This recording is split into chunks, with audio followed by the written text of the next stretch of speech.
Halo teman-teman, pernahkah kalian melihat poster film seperti ini? Tentunya sudah tidak asing lagi ya kan, banyak sekali penggemarnya dan banyak sekali yang menonton nih. Jadi film tersebut merupakan film The Dark Knight yang tayang pada tahun 2008 yang memperkenalkan Joker versi Heath Ledger. Jadi karakter yang begitu kuat hingga tetap dibicarakan nih sampai pada saat ini. Popularitas Joker ini tuh berkembang ke berbagai versi, termasuk film Joker yang barusan rilis pada tahun 2019. Nah, pada kesempatan kali ini, saya, Salsabila Kronisa, dari Fakultas Psikologi dan Kesehatan dengan NIM 034 akan membahas nih analisis gangguan psikiatri pada tokoh Arthur Fleck dalam film Joker yang rilis tahun 2008. Film Joker ini itu menceritakan tentang kisah Arthur Fleck, yaitu adalah tokoh utamanya seorang badut jalanan di kota Gotham yang hidup dalam kemiskinan, sering mengalami perundungan, dan memiliki riwayat gangguan mental. Arthur ini tinggal nih bersama ibunya yang sakit dan rutin menjalani pengobatan kejiwaan melalui layanan kesehatan mental pemerintah. Namun, ketika layanan kesehatan mental tersebut itu dihentikan, Arthur ini tidak lagi mendapatkan obat maupun pendampingan secara psikologis. Jadi, sejak saat itu, kondisi psikologis Arthur itu semakin memburuk.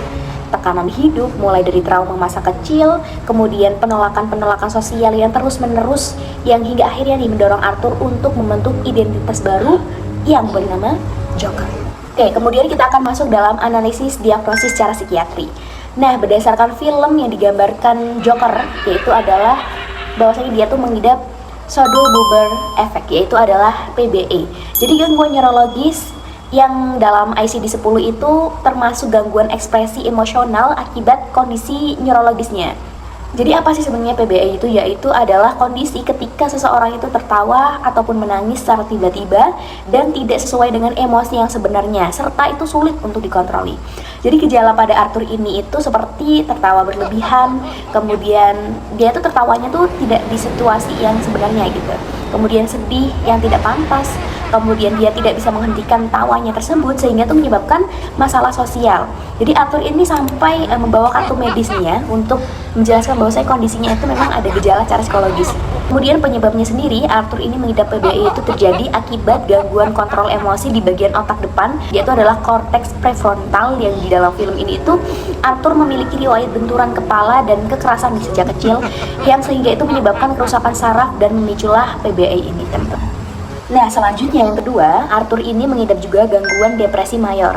Nah, di dalam DSM-5 sendiri itu masuk dalam 296.23, kalau misalkan di PPDGJ 3 masuk di dalam kode F32.2 nih, teman-teman.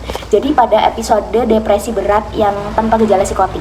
Jadi gejala yang nampak pada Arthur ini seperti perasaan sedih yang berkepanjangan, kemudian dia menarik diri dari lingkungan sosial, merasa tidak berharga, putus asa, serta hidupnya itu terasa tidak berharga bagi dia, kemudian fungsi kerja dan relasinya juga terganggu gitu ya. Jadi penyebabnya itu akumulasi stres yang begitu panjang, kemudian trauma masa kecil, dan juga tekanan sosial ya, seperti kemiskinan dan hilangnya dukungan sosial, serta dukungan sosial layanan kesehatan mental yang sebelumnya didapatkan.